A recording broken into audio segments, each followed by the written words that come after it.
ঋষির সঙ্গে উজির গায়ে হলুদ হয়ে গেল। নিশা এবার পুরোপুরি ফেঁসে যাবে। ঋষির সাথে উজির সত্যি সত্যি কি বিয়ে হবে?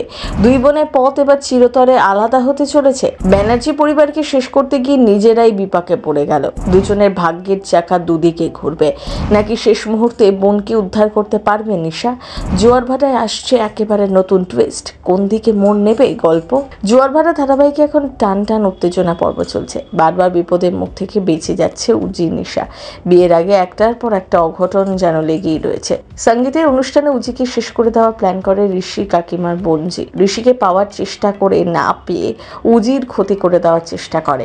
ওয়েটার সেজে এসে শর্ট সার্কিট করে উজিকে শেষ করে দেওয়ার চক্রান্ত করে, কিন্তু শেষ পর্যন্ত বেঁচে যায় উজি। শেষ পর্যন্ত সিসিটিভি ফুটেজে ধরা পড়ে যায় সেই সব কাণ্ড কারখানা। বোনের ক্ষতি করার চেষ্টা করায় নিশা রাগে জ্বলতে থাকে। কাউকে ছেড়ে কথা বলে না সে। ওদিকে উজি পড়ে গিয়েছে দোটানায়। ঋষি পরিবারকে দেখে খারাপ মনে হয় না তার। ধীরে ধীরে ঋষির প্রতি দুর্বল হয়ে পড়ছে উজি, কিন্তু দিদির কথায় নিজের মনকে তালা লাগিয়ে রাখতে হচ্ছে। প্রথমে উজি ওরফে জ্যোতির দিদি বিভা সন্দেহ করতে থাকে ঋষির কাকাকে। সে বলে গতকাল তাদের বাবার থেকে কিচ্ছু জানতে না পারায় আজকে বোনের এত বড় ক্ষতি করতে যাচ্ছিল তারা, কিন্তু সবাই অস্বীকার করে যে এমন কিছু কেউ করেনি। এরপর দেখা যায় ঋষির কাকি বন্যাকে ঘর ধাক্কা দিয়ে পেছনের দরজা দিয়ে বের করে দেয়। এটা বিভা দেখে ফেলে আর কাকিকে সাবধান করে দেয়। সবাই রীতিমতো রেগেছে কাকির ওপরে, কিন্তু তিনি বারবার বলতে থাকেন যে বন্যা যে এরকম কিছু করবে সে জানতো না, শুধুমাত্র দিদির মেয়েটা স্বস্তি পাবে ভেবেই পালাতে সাহায্য করেছে। এদিকে বিভা রেগে গিয়ে বলে তার বোনকে রোজ রোজ অন্যের রোষের মুখে পড়তে হচ্ছে। ঋষির সাথে বিয়ে ঠিক হওয়ার পর তার থেকে ভালো বিয়েটা না হোক।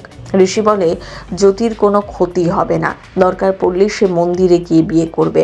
আর ঋষির মুখে এই কথা শুনে চমকে যায় বিভা। সে ভাবতে থাকে সত্যি যদি মন্দিরে বিয়ে হয় তাহলে তাদের এতদিনের সমস্ত প্ল্যান বানচাল হয়ে যাবে। তাই শেষ পর্যন্ত আর কোনো বাধা না দিয়ে চুপচাপ বোনকে বিয়ে দিতে রাজি হয়ে যায় নিশা। পরের দিন সকালে হয় দধি মঙ্গলে অনুষ্ঠান।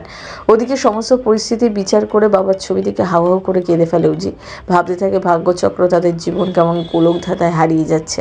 ওদিকে আবার শুরু হয়েছে গায়ে হলুদের অনুষ্ঠান। সেটা দেখে ভয় পেয়ে যায় উজি, তার দিদিকে আশঙ্কার কথা জানায়। কিন্তু নিশা বলে বড় উদ্দেশ্য সফল করতে গেলে এরকম ছোটোখাটো নাটক মেনে নিতে হবে। এবার কি শেষ পর্যন্ত তাহলে উজির সাথে ঋষির বিয়েটা সত্যিই হয়ে যাবে, নাকি শেষ মুহূর্তে নিশা এসে বোনকে বাঁচিয়ে দেবে? এটাই মিলবে আগামী পর্বে। সিনে চক্কর ব্যুরো।